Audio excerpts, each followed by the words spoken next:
ये आकाशवाणी गोरखपुर है। अब आप सुषमा श्रीवास्तव से क्षेत्रीय समाचार सुनिए। मुख्यमंत्री योगी आदित्यनाथ ने सभी विभागों में रिक्त पदों को जल्द भरने के निर्देश दिए हैं।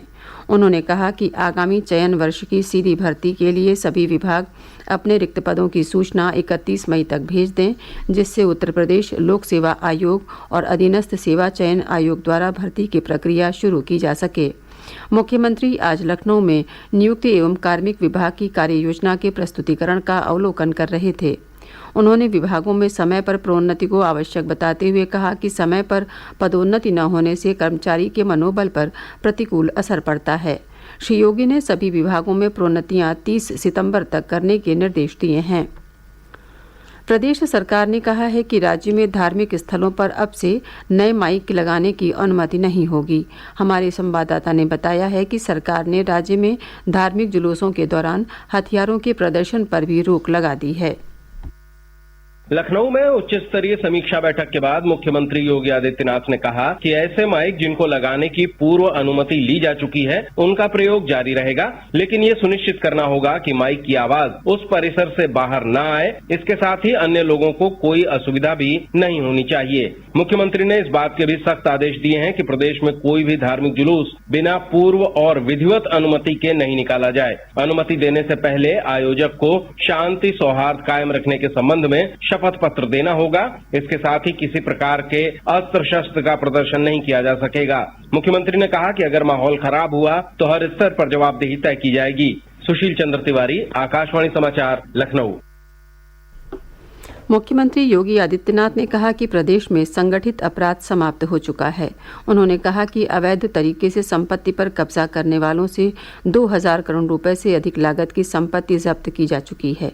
मुख्यमंत्री आज लखनऊ में गृह, कारागार, होमगार्ड तथा सचिवालय प्रशासन विभागों की कार्य योजना के प्रस्तुतिकरण का अवलोकन कर रहे थे। श्री योगी ने कहा कि पिछली सरकारों ने पीएससी की 54 कंपनियों को समाप्त कर दिया था, लेकिन उनकी सरकार ने न केवल उन्हें पुनर्जीवित किया बल्कि नई बटालियन भी शुरू की।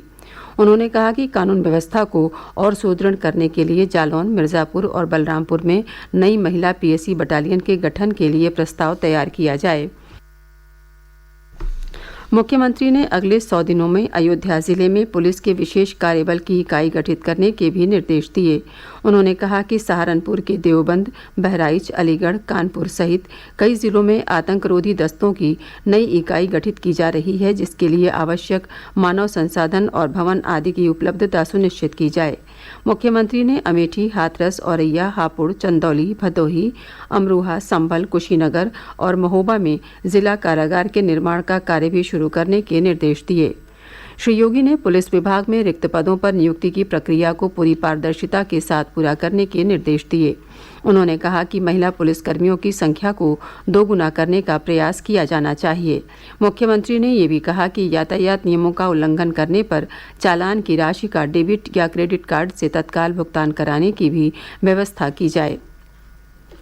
मॉरिशस के प्रधानमंत्री प्रविंद कुमार जगन्नाथ अपने वाराणसी दौरे के दूसरे दिन आज दशाश्वमेध घाट पर परिवार के साथ एक निजी कार्यक्रम में शामिल हुए। इस दौरान सुरक्षा के कड़े प्रबंध किए गए थे।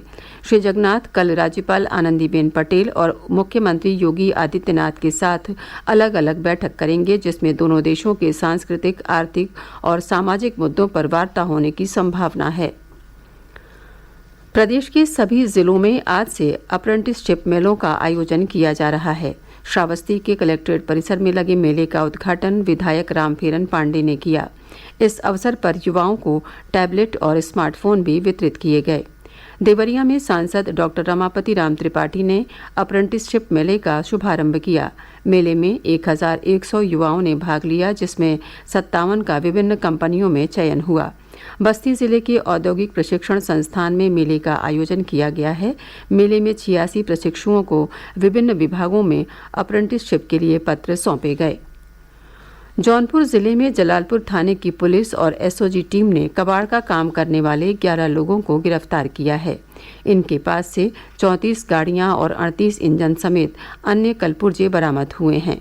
इन गाड़ियों की कीमत कई करोड़ बताई जा रही है। ये समाचार बुलेटिन हमारी YouTube channel AIR news Gorakhpur और Twitter handle AIR news _GKP पर भी उपलब्ध है। इसके साथ ही क्षेत्रीय समाचारों का ये बुलेटिन समाप्त हुआ। नमस्कार।